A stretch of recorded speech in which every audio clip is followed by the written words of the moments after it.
Unit 2 of the Fundamentals of Piano Theory, Level 4 by Keith Snell and Martha Ashley. It talks about key signatures for this section. Let me zoom out a little bit here. So this whole first page is just a reference, and it talks about the circle of fifths. And I think this is a really good reference, especially if you are in band and you have an instrument that needs to be transposed to concert pitch. Or it's just a really great tool to knowing your different key signatures and how your majors are parallel to your minors, or, you know, it's just nice. Lots of different things you could do with the circle of fifths. So the next page, they list off the order of sharps and the order of flats. So when you are writing a key signature for any key signature, C, G, D, A, G flat, D flat, you have to put them in the correct order. And if you notice, going forwards for sharps is backwards for flats, or going forwards for flats is backwards for sharps. So you have B, E, A, D, G, C, and F. So if you forget like what comes towards the last part of your flats, think what comes first for my sharps? Or if you get mixed up at the end of your sharps, say what comes first for flats? Kind of as just a tool to help you if you forget. So I started this. I already wrote out the list of all the sharps in order for the different major key signatures. So in G major, there's F sharp, and then you can see that the F sharp has to always come first when you're listing them off. It goes in chronological order. And then it makes like this ladder step going down, not ladder, stairs. Yeah, so that's a more accurate description. And then it ends with B sharp at the end. So I'd do the same thing with flats. It all starts with B flat, and then you just work your way down and just keep adding them on. I'm going to do the same thing here now with the minor keys, even though it's a different name. And we start with E minor. E minor has one sharp in it too, just like G major. So they share the same key signature. It's still all going to be identical. So they're not the same. Something is wrong. So F sharp, and it goes all the way down. And then C sharp goes all the way down. G sharp, all the way down. So you can see why I kind of did this before I started the video, because it's very time consuming. And then for the last one for flats, it's going to be the same thing. So you notice F major has a B flat and D minor has a B flat. It's because they share the same key signature. And I'm just going to kind of go down in the correct order. And this isn't something that you kind of memorize right off the get-go.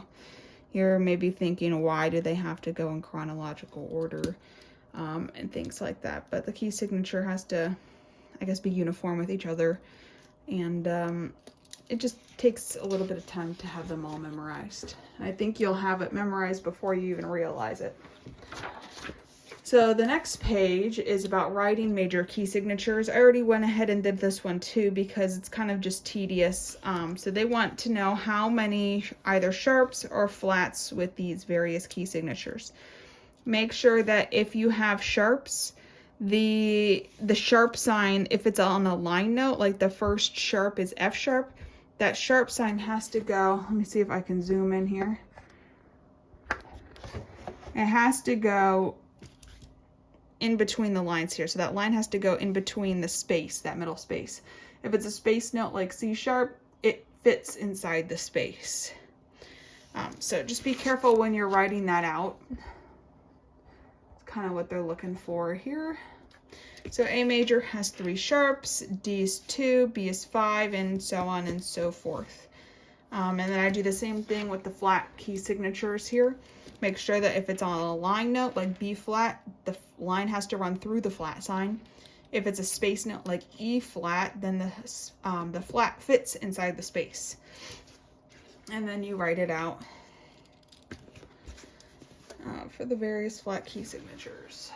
Okay, see if I can zoom this out a little bit here. Now we have to find our relative majors and minors. So every major key signature has a relative minor, and by relatives I mean they share the same key signature. So D major has 2 sharps and its relative minor is B minor because B minor also shares 2 sharps. If you look on the circle of fifths, you can see that here, D major, there's the key signature, and below it says B minor. So usually the minors will be on the inside of the circle, but it depends on, I guess, who drew your circle of fifths.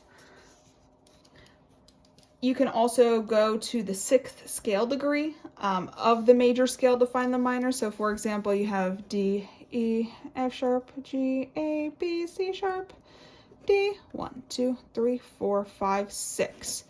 That's B. You can also go back to, if you know your scales pretty well. That's what I do if I'm ever kind of like, oh, what was that one again? Oh, boom, boom, got it.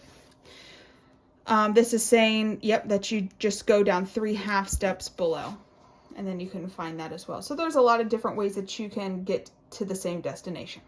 Lots of different paths to take. If it works for you, that's all that matters.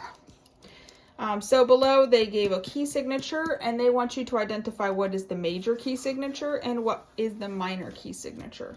And if you look, if you don't know, you can look at your circle of fifths and all the answers are right there. So if you have the key signature for A major, it's also the key signature for F sharp minor. It's listed right underneath in that light gray. So that's all the answers for there. And that's the end of this unit. Pretty easy unit.